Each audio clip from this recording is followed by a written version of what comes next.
I'm Harvey Lockhart. I've been the high school band director for Riverview Garden Senior High School for the past 9 years.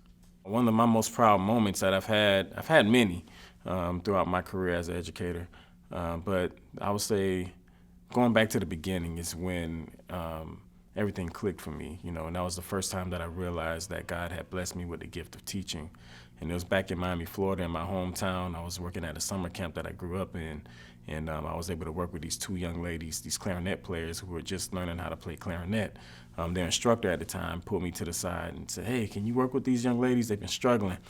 And I said, "Sure, I'll do it." And after working with them for about 15 minutes, I was able to get them to play at a high level, and he couldn't do it. He wasn't able to do it, but that showed me that I had a gift of teaching, and I fell in love with teaching from then on. And those young ladies were, they stuck with it. And, I guess the rest is history, but that's when I realized that I'm gifted to teach, and I'm blessed and honored to be able to do so. Well, like every teacher, I have a lot of significant challenges, especially in urban education. For me, the biggest one is that I have to start my students from scratch every school year, just because my school district, we have a high transient population due to their poverty level. But I don't use that as an excuse. I choose to focus my energies on building fundamentals, teaching concepts that will give my students the opportunity to be as successful as possible, and I give them the opportunity to perform as much as possible. So I spend a lot of time working on scales, chords, different patterns, and I do that more than I practice songs at the beginning of the school year. So toward the end of the school, later on in the school year, we're able to, we have our fundamentals down, and then we're able to really perform and work on those other concepts. But those fundamentals help me to get my students to play at the higher level. I don't think I do anything that is quite unique. However, I think the pace and how aggressive I am about implementing these things are what makes me stand out from amongst other people. And that's my way of implementing fundamentals, implementing history, implementing theory, and most importantly, I believe that my students must perform as much as possible. As a matter of fact, my students get requested to perform over 50 shows a school year, and this has been happening since 2011.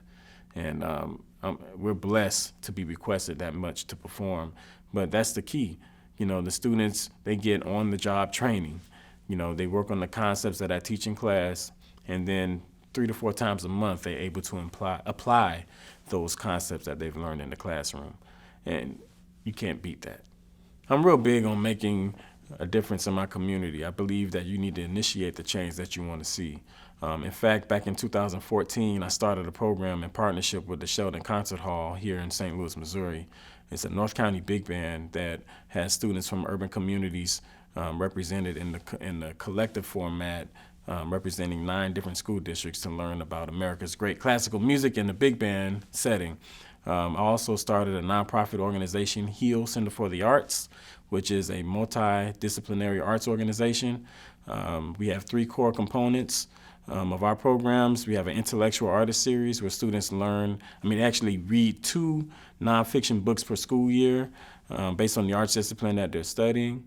We also have our Point of View Jazz Ensemble that performs over 50 shows a year. They're requested to perform that many. And then we also have we provide private group lessons to students of urban communities, instrumental and vocal music lessons. And these are, just some small ways we're able to make a huge difference in our communities.